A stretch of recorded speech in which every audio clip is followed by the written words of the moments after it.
Welcome back to Solomon's Porch with your host, Jason. And Shawn. And we're back with DJ LostnFound one more time. He's going to be joining us. We're going to be discussing, it was an article that came out a couple weeks ago from churchleaders.com. They send a lot of different news things out. And every once in a while, something will catch my eye. And I'm like, oh, okay, interesting. Now, this issue isn't specifically limited to Christian rock.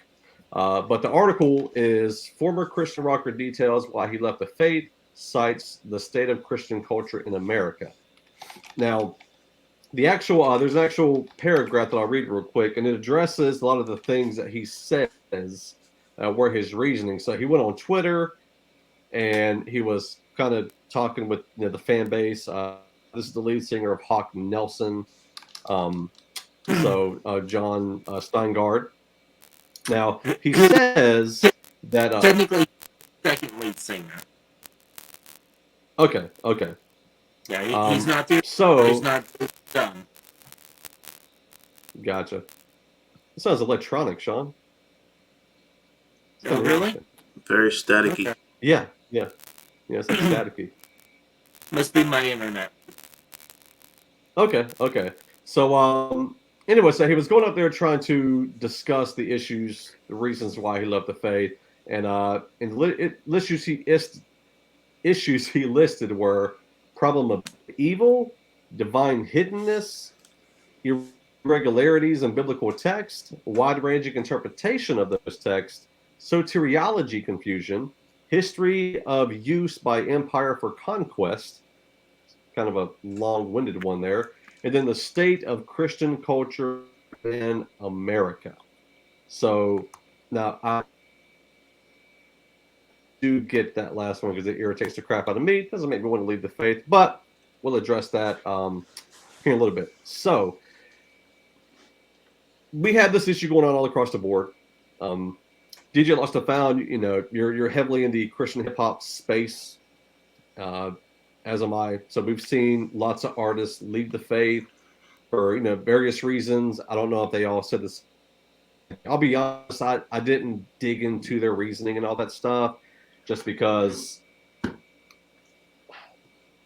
I didn't want to spend time trying to rebuttal them, if that makes sense. Like, I didn't want it to become where you're wrong about this, let me debate you, let me comment and change your mind. It's not going to happen on social media.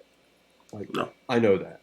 So, but I figured we talk about it in general. So one thing is the article calls him a popular deconstructionist. Deconstruction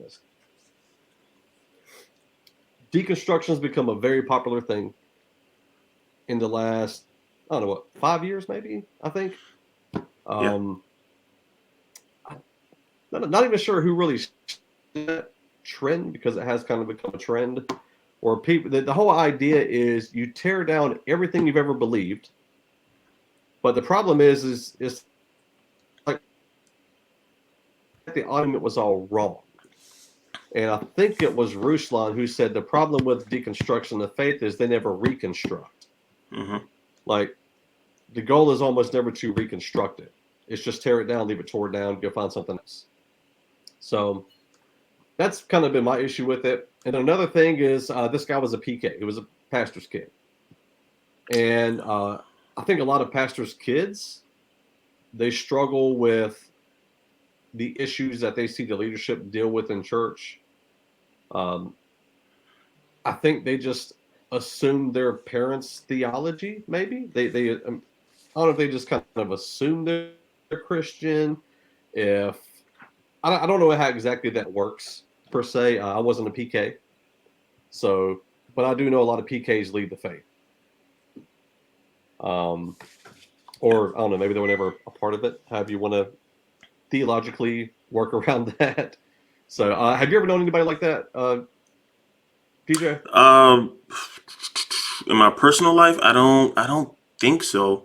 But definitely within the Christian hip hop industry, yeah, and even just looking on social media, it does. I think that's kind of where the trend started, was on social media, and that makes it spread like wildfire.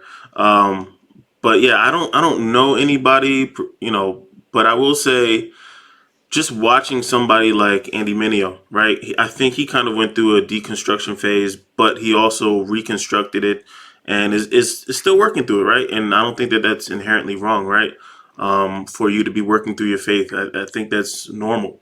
Um, and probably it's also a trauma response from bad theology and bad practices from Christians. So yeah, I think I don't know anybody personally in life, but I think that's a great example of somebody who, uh, in my opinion, I guess did it the right way, right? Gotcha. Shawn, any thoughts on that? No, actually, DJ just hit it on the head there. It's Gotcha. it's one of those things where a lot of that happens because of like church hurt or something like that. And, yeah, Yeah. Okay. just Okay. So, oh, sorry. Um, Now I was going to go down this list, kind of what he listed, and I know a lot of this. A lot of people share. Some Christian hip hop artists who have shared openly kind of their issues with some of these items. So the first thing that he listed was the problem with evil, and whenever I hear this, I'm thinking this is an automatic, like it's like a basic apologetics discussion. So if he's read through any apologetics, like I mean, it's to me this is like an easy one. It's like the problem with the evil is we're evil and we all have nature of sin, and I mean the sinful nature, like that seemed pretty easy for me. Um, I think a lot of people have. I don't know if they just. I don't know if some people are looking for an excuse not to believe, or they're trying to blame God for their unbelief or something. Like I'm not sure, but this is one of those where it seems like this is kind of an easy one. I don't know. What do y'all think? Yeah, I think definitely an easy one, but I think that the issue is, even with saying easy, right? We can be blinded by sin and blinded spiritually, and I think that's kind of what happens in that people who may have even, I don't know, maybe they did know the truth at one point, and they slipped into, I don't know, a lifestyle choice that is kind of like blinding them, right? But yeah, it seems to me like it's people who have, maybe they knew the truth at one point, maybe they didn't, maybe it was faking it, or maybe had a bad understanding. But I think and I don't have the scripture in front of me, but where scripture talks about people being blind to, like, spiritually blind, I think we're seeing that, and it doesn't make sense logically. But I think that spiritual aspect could make up for why it doesn't make sense, right? And why there's a sudden change. Yeah, yeah. Yeah, it talks about that in John, where it talks about, you don't Okay. understand spiritual things because you're not essentially spiritually dead. But Right. yeah, so kind of the fourth item here, divine hiddenness. So this is one that, of all of these, this is one that I could probably understand the most of. And so it's whenever essentially a person doesn't see God, like it's almost like God's hiding himself from them. Especially whenever you hear stories of like people that have these crazy things that happen. Like, Mhm. You hear a story of a person who's praying to God, who's like, please give me a sign, whatever. And then they look up and there's like a whale on the shore of the beach. Or like, heard one where there were like thousands of starfish on the shore of the beach. I don't know how both of those ended up on the beach. But just lots of different things, and so I kind of get that. There's actually a song. It's Beautiful Eulogy has. I've been listening to a lot of Beautiful Eulogy lately, and the song is Symbols and Signs. Hmm. And Propaganda was on that song, and he's in there essentially just talking about like, I don't see the signs like other people have. He said my book is more like the book of Ruth than Exodus. And Wow. so Okay. it's like Yeah, I mean, it was awesome song, and essentially it's like, don't let the lack of these huge miraculous signs be a deterrent for you.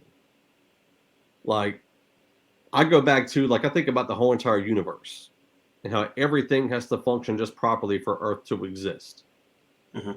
and for us to even be able to live life. Like, if anything is off the axis, like a 0.00001%, everything collapses and we can't Yeah. live.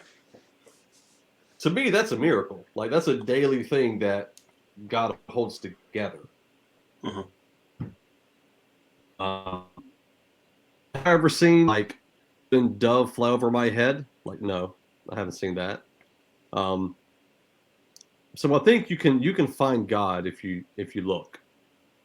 I Right. mean, I know that's easy to say, but I don't know. What are your thoughts?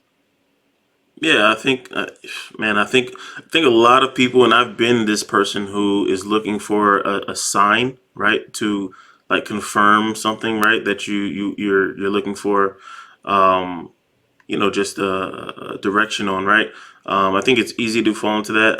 At this point, I don't deny experiences, but I don't rely on them either. So, for example, I worked a job that I really hated at one point and was just broken down in prayer.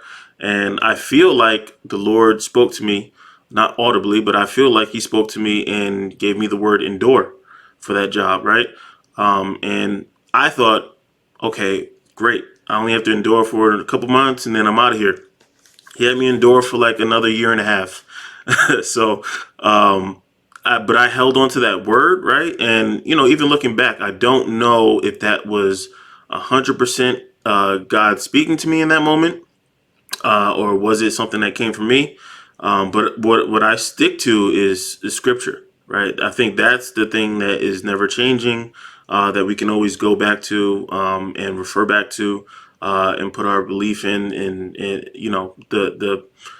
the experiences that people have. Who's to know? You can have an experience, or even once we get to like the times in Revelation where the evil one is out there. There's going to be a lot of experiences, a lot of signs, a lot of wonders, and people are going to be or thinking that this is God when it's not. So for me, experiences, yeah, they're great. They can be, at least, but I do not rely on them to confirm anything. Let Scripture confirm it, and if that sign or whatever aligns to Scripture, then maybe you're in a better spot. Yeah, I think about Matthew 16:4. It says, "A wicked and adulterous generation looks for a sign, but none Hmm. will be given it except the sign of Jonah." Then Jesus let Hmm. them went away. And he was just talking about all the people that were like, "Show us a sign, show us a sign, show us a sign, show us a sign," like all these things. And so I read that, and it seems pretty harsh for me to say, only wicked and adulterous people would ask Jesus or for a sign. But Right.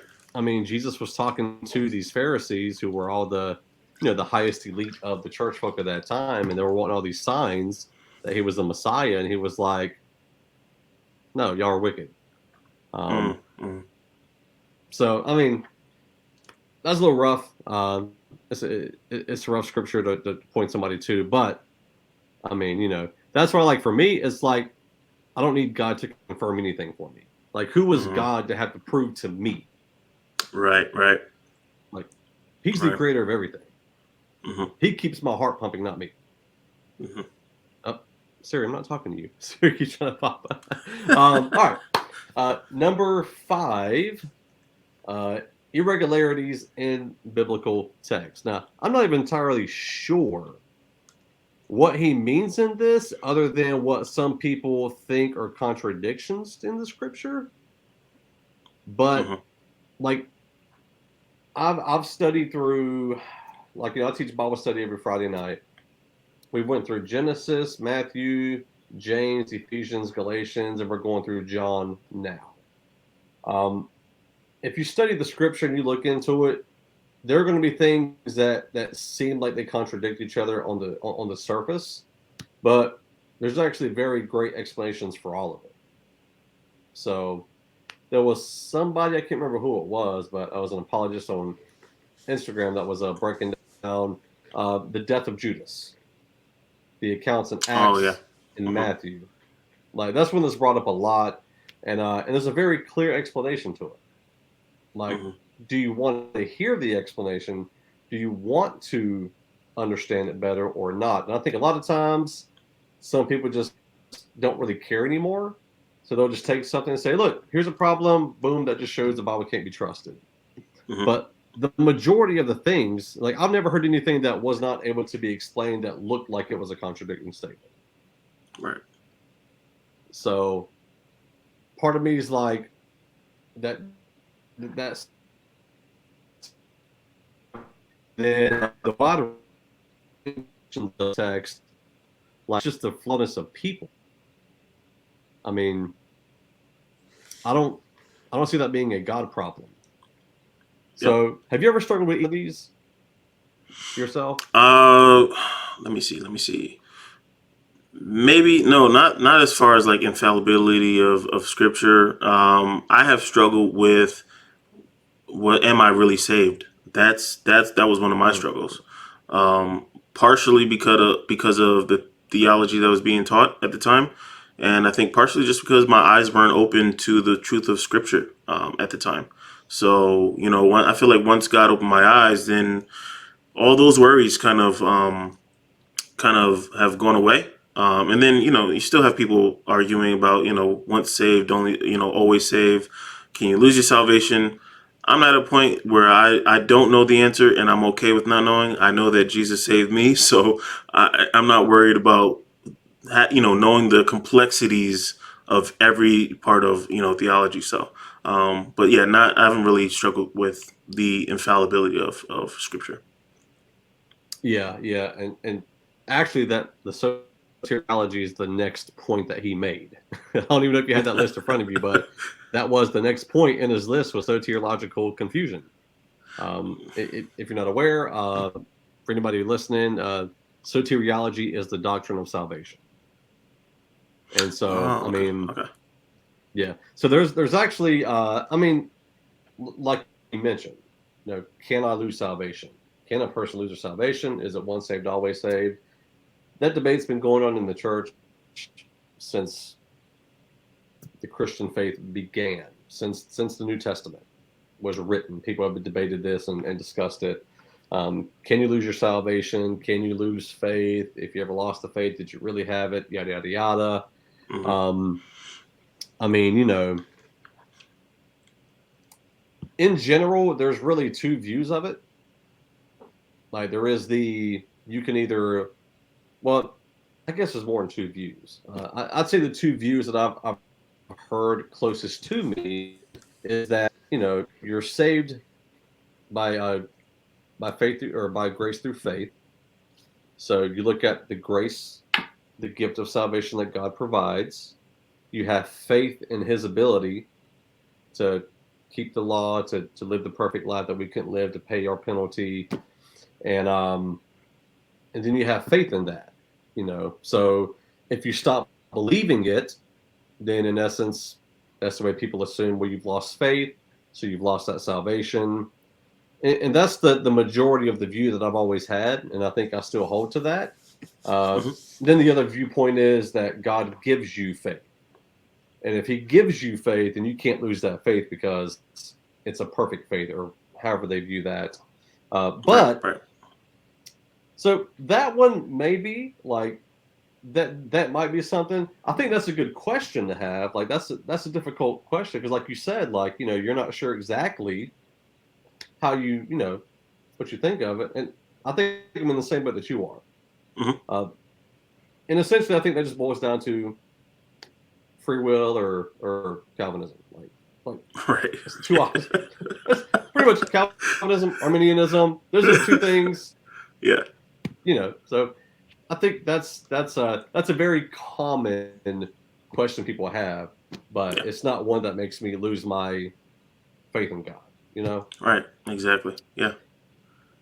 History of use by empire for conquest. Now I'm assuming this is more in regards to like the Crusades. Is what I'm assuming. So, and I think, you can't, and I've said this before, you can't judge an idea based on its worst representation. Right. And so the worst representation for Christian, I mean, there's lots of, I don't want to say worst because then I'm judging bad behavior versus bad behavior. But yeah, going around and killing a whole bunch of people in the name of God is not proper thing to do. Trying to force the Christian faith through means of war. Now, I will say this. Now, I don't know if he was referring to like Old Testament. So, a lot of people struggle with that. Have you ever been addressed with that? Do you No. feel like in the Old Yeah. Testament, genocides and stuff? Yeah. Old Testament. Yeah. I think it's a mystery to most of us. Old Testament, and sometimes like why the Lord allowed things, or even asked the Israelites to do certain things. Again, it's one of those areas where I'm like, you know what, I don't know the answer. And I've been one of those guys who wanted to know all the answers, and I think it doesn't lead you to. I think it leads you to a place where you don't have much knowledge at all. It's much safer just stick to the basics, of salvation, and say, hey, I don't know, and it's okay. That's not one of the prerequisites to get into heaven is having all knowledge. Like, what I mean, it's not our issue. So that's what I stick to. Stick to my basics, and as long as I have those, I mean, it is good that if you can have these conversations, because these are questions that come up while you're sharing your faith, while you're debating with other people with your faith, and so that nobody can actually, I guess, trick you, out of what you believe, right? So, yeah, these theological questions and conversations are good, but I don't think they should drive your faith. Yeah, yeah. Yeah, I agree. I think this is one that a lot of people struggle with. There's a book called Immoral Monster by Paul Copen, I think, or I think it's that. I can't remember the name, but it's called Immoral Monster, and it addresses a lot of things that people question in Scripture, the morality of God in Scripture. And now I'm not going to say this is the perfect answer to the problem of like the genocides and things that you see in the Old Testament. But I heard one person say that essentially, so God is the perfect judge of everybody. And, in those people groups who were killed off, who were killed, that was God's judgment on them. And Right. we can't question God's judgment. Now, whether you agree with that or not, that's on your own personal. For anybody out there who struggles with this question, it's good enough for me. It's good enough for me personally. If I go to discipline my daughters, I mean, I'm not going to kill them, but if I discipline them, like them and their friends think that I'm in the wrong. Like, Mm-hmm. I tell my daughter to get off her Switch. She doesn't get off of it. I tell her a second time. She doesn't get off of it. So I take it from her for 3 days. Like, Yep. her and her friends are like, that is so terrible. Like, that is ridiculous. All these things. And I'm like, I'm the one that caused the shots. Like, I bought the Switch. Her mother and I gave her life. Like, we can do whatever we want to. Like, it's, I mean, obviously we're not going to kill her. But in the end, like, God's the perfect judge. Yeah. So it's not, who am I to question his judging ability? Like, he has no wrongfulness in him. Right. Right. Agreed. So Yeah. I think a lot of people confuse like earthly judges, and they conflict. They look at God as like an earthly judge, where earthly judges are flawed and they can make bad decisions and bad rulings, where God doesn't do that. Uh-huh. So the last one here is the state of Christian culture in America. Now, this one, I can 100% understand why people are thrown away from the church on this one. Even just political division alone drives me completely crazy. Like, that's why I did the song "Broken Body" on my album, because it just breaks my heart seeing the cultural separated, or the church being separated due to cultural norms and things like that. So if you could give a little bit of advice in this area, DJ, like if you were listening to this, like how would you look at the American church and kind of talk to somebody about not leaving the church or the faith because of what you see in the state of the Christian culture in America? Yeah, I think it's pretty general, right? To discuss the whole American church or Western Christianity, right? To address all of that is kind of general, but I think overall, you're going to experience these things, right? You're going to experience people who are in the faith and do terrible things. You're going to experience people who stick to politics rather, and kind of equate that to their faith. You're going to see all of that. And for me, if you allow those things to not only influence your faith, but to even worse, bring you to a place where you don't believe anymore, I think that's a major issue. And I question where your allegiances and your hope has lied the entire time. Has it been in God or has it been in these other areas? Because there's going to be failure in any human system that's created. So yeah, I think you put your affections and your trust and your hope in the Lord, and because I think even most of the things that we've spoken about today, these are not things that like something that God has done. Like where do you attribute the wrong to Him, right? It's all people, systems, ideas, and I haven't heard one thing out of the. Maybe I missed it, but I haven't heard one thing out of this list where it's like, yeah, God did this, therefore this is why I've left the faith. It's all these other ancillary issues.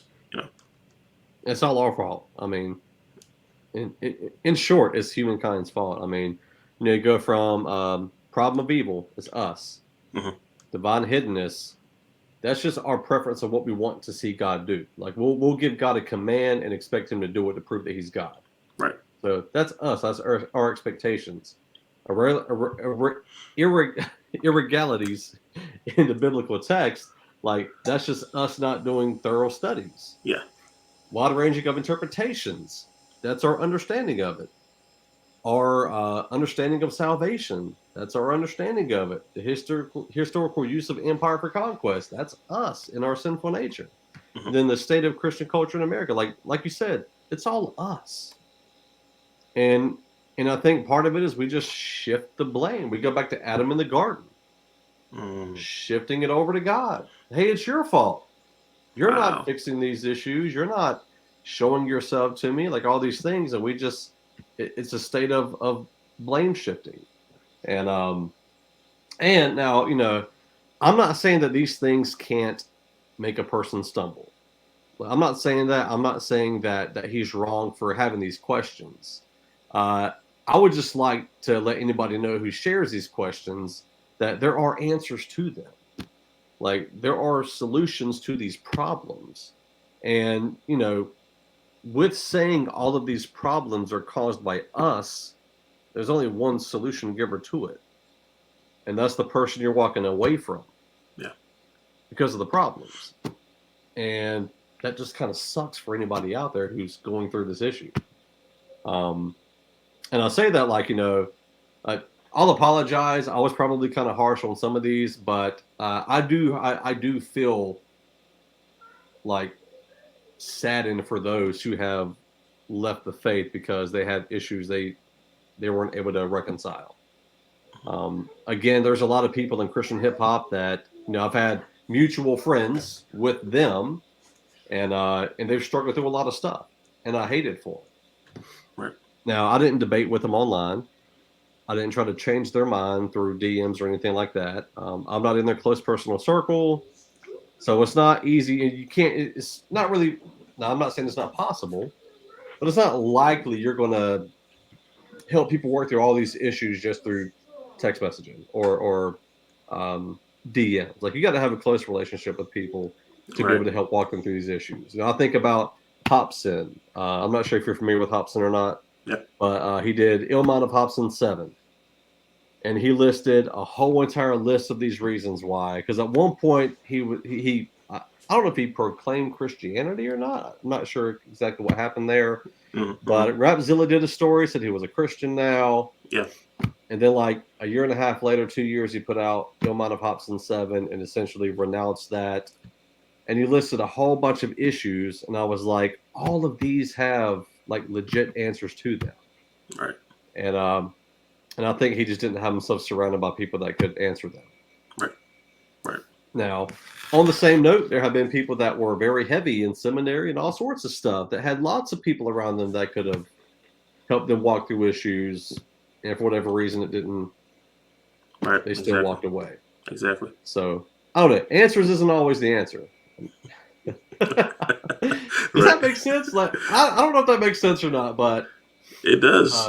We can't expect to have all the answers, in this finite body and understanding, right? We can't expect to have all the answers. So stick to the basics, people. That's all we really need, So yeah, that's a good point. That's a good point. Yeah. God's ways are higher than our ways, thoughts higher than our thoughts. Yes. So yeah, man. So that's our thoughts on it. Legitimately though, like if you, take an artist, if you know anybody or any person that's not an artist, artists just get a little more notoriety because they're artists. Right. If you know anybody who struggles with these things, try to help them walk through it. If you know anybody who's walked from the faith, pray for them. Pray that God will reveal himself to them. I do believe that God will reveal himself to people. Some people may need a little more eye openers than others, So, and I don't think any of us are any better for somebody else for maybe not needing, as much to start believing or whatever. So, but yeah, man. Unfortunately, Shawn had to jump off in the conversation. His connection was not working well. But we do want to thank the supporters of the show, our Patreon supporters, Sam Blackwell, Jason Motley. Shout out to Purely Bachelorette and True Strength Apparel for supporting the show. Those are the sponsors for the show. We're going to be ending the show on the podcast. I notice I don't really talk about the music I play during the podcast anymore, but we always mention the show that we're ending off with. So I guess if you listen to the podcast, you'll hear it. But Tourniquet, their song "Whitewashed Tomb." So DJ, one more time, let everybody know where they can find you, album, all that. One last plug. Sure. Yep. Say 02, September 2nd. 50 artists on one album. If you love Christian hip hop, you're going to love this album. And you can follow me at DJ LostnFound.com. So that's DJ Lost, the letter N found.com. I'm trying to push everybody away from my social media because I hate that they have control over my engagement. So if you really want to get in contact with me, see when merch drops, new announcements, podcast, or whatever it may be, all that stuff is on my website. So DJLostnFound.com. Yeah, man. Well, look, man, it was good having you on. Appreciate you taking the time to be a part of this, and looking forward to the album dropping. I mean, I would say I'm looking forward to the album, but I have heard it. But I'm looking forward to be able to hear it again. Right. So yeah, man, we appreciate you, bro. Thank you, Jason. Appreciate it, man. Thank you. Cool deal.